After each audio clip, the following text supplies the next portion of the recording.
संविधान निर्माता व भारत रत्न बाबा भीमराव अंबेडकर के 132वीं जयंती पर बीजेपी के सदस्यों के द्वारा विचार संगोष्ठी का आयोजन किया गया, जिसके मुख्य अतिथि भारतीय जनता पार्टी के प्रदेश उपाध्यक्ष व वर्तमान एमएलसी माननीय विजय बहादुर पाठक जी थे। बीजेपी ने बाबा साहब डॉक्टर भीमराव अंबेडकर जयंती को सामाजिक समरसता दिवस के रूप में मनाया। इस बीच आजमगढ़ के नेहरू हॉल में एक संगोष्ठी का आयोजन किया गया, जहां तमाम सदस्य व कार्यकर्ता गण मौजूद रहे। वहीं कार्यक्रम की शुरुआत मुख्य अतिथि के द्वारा बाबा साहब के चित्र पर फूल चढ़ाकर किया गया। उन्होंने कहा, मेरा घर आजमगढ़ है, लेकिन राजनीति के कारणों से मुझे आजमगढ़ में कार्य करने का अवसर प्राप्त नहीं हुआ। सभी जनपदों में बाबा साहब भीमराव अंबेडकर जी की जन्म जयंती समारोह पूर्वक मनाई गई।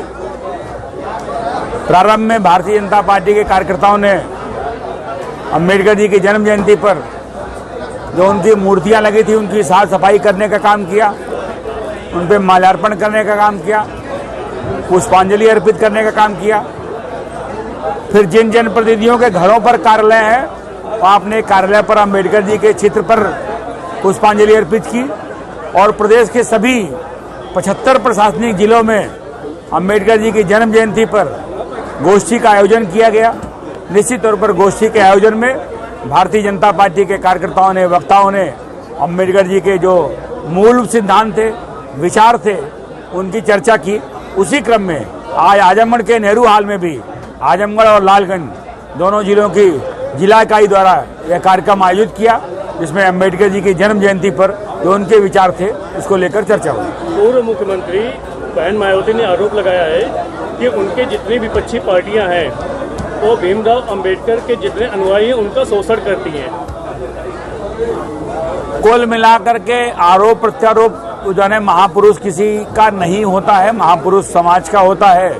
चाहे डॉक्टर, चाहे सरदार पटेल हो, गांधी जी हो या अंबेडकर जी, महापुरुष पूरे समाज का होता है और महापुरुष की नीतियां पूरे समाज की होती हैं।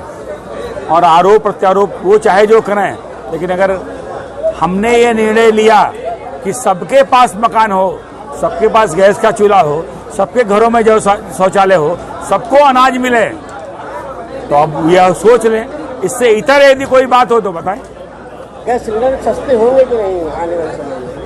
इसमें सरकार आपकी है, महंगाई बढ़ती जा रही है, गैस सिलेंडर, पेट्रोल डीजल के दाम बढ़ते जा रहे हैं, उसको क्या करना है? ये निर्णय तो सरकार, कंपनियां लेती हैं, उसके बारे में क्या बताऊं? आप गैस सिलेंडर फ्री देने की बात कर रहे हैं, गैस सिलेंडर की बात कर रहे हैं। मैंने ये कहा कि सबके घर पहुंचे, सबको मकान मिले, सबके घर में गैस का चूल्हा हो, सबके पास शौचालय बने, सबके पास बिजली हो, आवागमन के रास्ते हों, रोजगार के अवसर उपलब्ध हों। सरकार के नाते जो व्यवस्था करने का काम है वो हम सब कर रहे हैं। महंगाई पे कब तक रोक लगेगी? महंगाई पे कब तक रोक लगेगी?